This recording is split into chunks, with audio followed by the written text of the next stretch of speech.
శ్రీ గురుభ్యో నమ. ఆర్ఎండ్ వాస్తు ఛానల్కి స్వాగతం.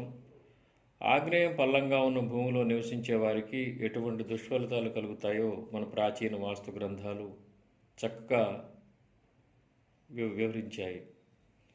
ఆగ్నేయం పల్లంగా ఉన్న భూమిలో ఎటువంటి చెడు ఫలితాలు కలుగుతాయో అన్ని గ్రంథాలు దాదాపు వివరించాయి. అపరాజిత పృచ్ఛ అనే ప్రాచీన వాస్తు గ్రంథాన్ని మనం పరిశీలించినట్లయితే ఆగ్నేయం పల్లంగా ఉన్న భూమిలో కానీ ఇంట్లో కానీ నివసించే వాళ్ళకి ఎటువంటి చెడు ఫలితాలు కలుగుతాయో శ్లోక రూపంలో వివరించింది. ఈ అపరాజిత పృచ్ఛ అనే గ్రంథంలో ఏ విధంగా వివరించబడిందో ఇప్పుడు మనం తెలుసుకుందాం.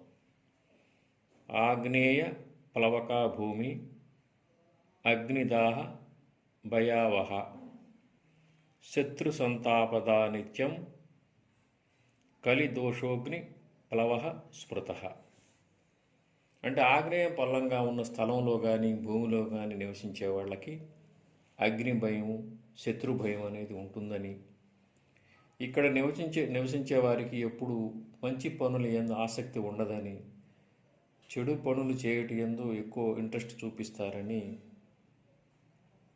ఈ అపరాజిత పృచ్ఛ అనే గ్రంథం తెలియజేస్తుంది. ఈ శ్లోకార్థాన్ని మనం గమనించినట్లయితే ఆగ్నేయ పల్లంగా ఉన్న భూమిలో ఎటువంటి దుష్ఫలితాలు కలుగుతాయో మనకు అర్థమవుతాయి. అంటే ఫస్ట్ అగ్నిభయం అని చెప్పింది ఈ శ్లోకం. అగ్నిభయం అంటే ఇప్పుడు ఈ రోజుల్లో మనం అన్వయించుకోవచ్చు. ఎలక్ట్రికల్ షాక్స్ కావచ్చు, లేకపోతే నిజంగా అగ్ని ప్రమాదాలు కావచ్చు.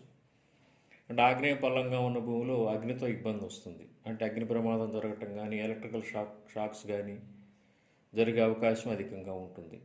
చాలా ఇళ్లలో, అంటే అగ్ని ప్రమాదాలు జరిగిన ఇళ్లలో కనుక మనం గమనించినట్లయితే ఆగ్నేయం పల్లంగా ఉండటం మనం గమనించవచ్చు. అంటే ఆగ్నేయం పల్లంగా ఉంటే అగ్ని ప్రమాదాలు కానీ, ఎలక్ట్రికల్ షాక్స్ కానీ ఇటువంటి సంబంధిత ప్రమాదాలు జరిగే అవకాశం మనకు ఎక్కువగా కనిపిస్తుంది.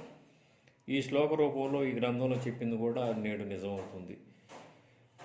ఇక ఇంకో విషయం ఏంటంటే ఆగ్నేయ పల్లంగా అంటే మరి ఎలక్ట్రికల్ షాక్స్, అగ్ని ప్రమాదాలు జరగకుండా ఉండాలంటే ఆగ్నేయ పల్లంగా ఉండకూడదు.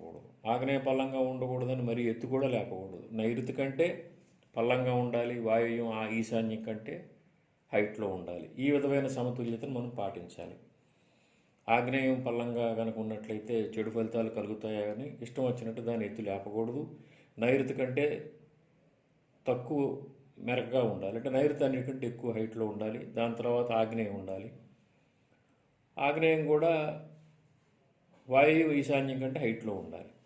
ఈ విధమైన సమతుల్యతను కనుక పాటించినట్లయితే ఆ ఇంట్లో ఉండే వాళ్ళకి ఈ అగ్నిప్రయాలు, ఫైర్ యాక్సిడెంట్స్ అనేవి ఉండవు. ఇక శత్రుభయం అని కూడా ఈ శ్లోకం చెబుతుంది. శత్రుభయం అంటే బంధుమిత్రులతో గొడవలు, మనస్పర్ధలు, ఇబ్బందులు, అంటే ఆస్తి తగాదాలు కావచ్చు, ఇతర తగాదాలు కావచ్చు. ఇక ఆగ్నేయ పల్లంగా ఉండే ఇళ్లలో నివసించే వాళ్ళు మనం గమనించినట్లయితే బంధుమిత్రులతో ఎప్పుడు ఏదో ఒక సమస్య వాళ్ళు క్యారీ ఆన్ అవుతూ ఉంటుంది. మనస్పర్ధలు కానీ, గొడవలు కానీ, కలహాలు కానీ, కొంతమంది కోర్టులకు ఎక్కటం కానీ ఇటువంటివన్నీ కూడా మనం ఆగ్నేయం పల్లం వల్ల ఆ యజమానికి ఉండే అవకాశం ఉంటుంది. అంటే ఇంట్లో పల్లం కానీ, కాంపౌండ్ వాళ్ళ పల్లం కానీ, భూమి. అంటే ఈ శ్లోకం అంటే ఇల్లు చెబుతుంది, మనకు మామూలుగా కాంపౌండ్ వాళ్ళ స్థలం కూడా చెబుతుంది అనమాట.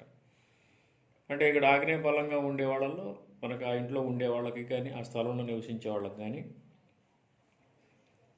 బంధుమిత్రులతో సమన్వయం ఉండదు, బంధుమిత్రులతో గొడవలు ఉంటాయి.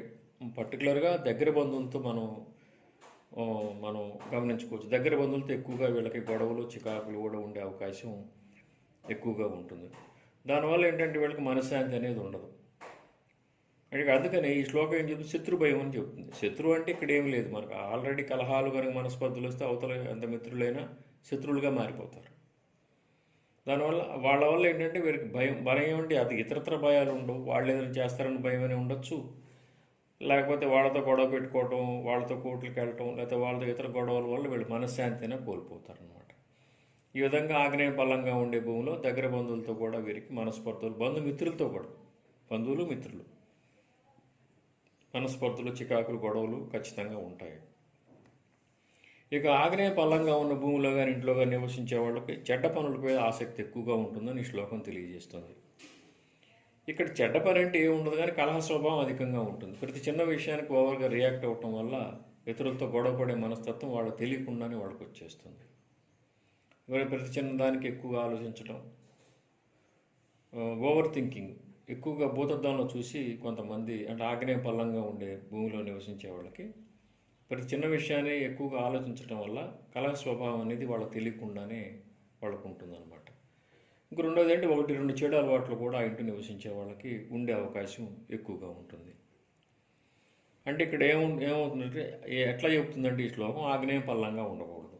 ఆగ్నేయ పల్లంగా ఉంటే ఆ ఇంట్లో నివసించే వాళ్ళకి అగ్ని భయం అంటే అగ్ని సంబంధిత ప్రమాదాలు, ఫైర్ యాక్సిడెంట్స్ కావచ్చు, ఎలక్ట్రికల్ షాక్ ఇటువంటి జరిగే అవకాశం ఎక్కువగా ఉంటుంది. అదేవిధంగా శత్రు భయం కూడా ఉంటుంది. అంటే శత్రువులు ఉంటారు వీళ్ళకి. ఈ ఇంట్లో ఇట్లా పల్లంగా ఆగ్నేయ పల్లంగా ఉండే గృహంలో కానీ స్థలంలో కానీ నివసించే వాళ్ళకి శత్రువులు కూడా అధికంగా ఉంటారు. వాళ్ళ వల్ల వీళ్ళకి ఎప్పుడు కూడా ఆ శత్రువులను చూసి వీళ్ళు భయపడుతూ ఉంటారు.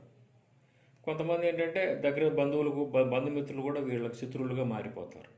మనస్పర్ధలు రావటం వల్ల, మనస్పర్ధలు, అభిప్రాయ భేదాలు, చికాకులు రావటం వల్ల బంధుమిత్రులు కూడా వీళ్ళకి శత్రువులుగా మారిపోతారు. అంటే ఇక్కడ ఏంటంటే ఫైర్ యాక్సిడెంట్స్తో పాటు శత్రువులు కూడా వీళ్ళకి ఉంటారని చెప్తుంది ఈ శ్లోకార్థం. ఇక చెడు చేయ మనస్తత్వం అధికంగా ఉంటుంది. చెడు చేయడానికి ఆసక్తి ఎక్కువగా చూపిస్తారంటే ఆ మైండ్ సెట్ మారుద్ది. ఆ విధంగా కళా స్వభావం పెరగటం, ఎక్కువగా ఆలోచించటం, 1-2 చెడు అలవాట్లు కూడా ఉంటాయి. ఈ విధంగా మన పురాతన వాస్తు గ్రంథమైన అపరాజిత పృచ్ఛ అనే గ్రంథం ఈ విధంగా తెలియజేసింది. ఇప్పుడు మనం గమనించినట్లయితే ఆగ్నేయ పల్లంగా ఉన్న ఇంట్లో కానీ స్థలంలో కానీ నివసించే వాళ్ళకి ఇవన్నీ కూడా జరుగుతూనే ఉంటాయి. నిజానికి మనం ప్రత్యక్షంగా గమనిస్తే మనకు అర్థమవుతుంది. అంచేత ఎప్పుడు కూడా ఆగ్నేయం అనేది పల్లంగా ఉండకూడదు. నైరుతి కంటే డౌన్లో ఉండాలి. ఇక్కడ మనం వాయువ్యం ఈశాన్యం కంటే హైట్లో ఉండాలి. ఇక్కడ మనం ఒక ఖాళీ స్థలం కాదు, ఇంటి లోపల ఫ్లోరింగ్ కూడా ఈ విధంగా వర్తింపజేసుకోవాలి. గదుల్లో కూడా ఫ్లోరింగ్ చేసేటప్పుడు ఈ సూత్రాలను మనం పాటించాలి. అలాగే స్లాబ్ హైట్స్ మనం వేసుకునేటప్పుడు కూడా ఈ విధమైన అమరికను మనం పాటించాలి.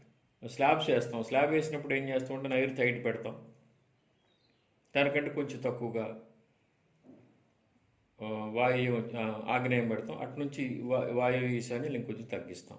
ఈ విధంగా స్లాబ్లో కానీ, ఫ్లోరింగ్ లెవెల్ కానీ, కాంపౌండ్ వాల్ లోపల కానీ, స్థలంలో కానీ ఆగ్నేయం పల్లంగా కాకుండా చూసుకోవాలి.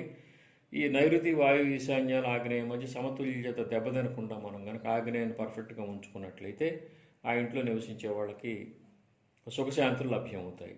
ఎందుకంటే ఈ శ్లోకాన్ని మనం గమనించినట్లు ఆగ్నేయ పల్లంగా ఉంటే ఇటువంటి ఫలితాలన్నీ కూడా జరుగుతాయి అన్నమాట. అందువల్ల మనం ఈ నైరుతి, ఆగ్నేయ, వాయువ్యం, ఈశాన్యం మధ్య సమతుల్యత దెబ్బతినకుండా కనుక ఆగ్నేయాన్ని కరెక్ట్గా కనుక ఉంచినట్లయితే ఆర్థికాభివృద్ధి ఉంటుంది. ఆ ఇంట్లో ఉండే వాళ్ళకి తొందరగా కలిసి వస్తుంది, మనశ్శాంతి కూడా ఉంటుంది. శ్రీదత్త శరణం మమ. శ్రీ ఉమామహేశ్వర కృపా సిద్ధిరస్తు. స్వస్తి.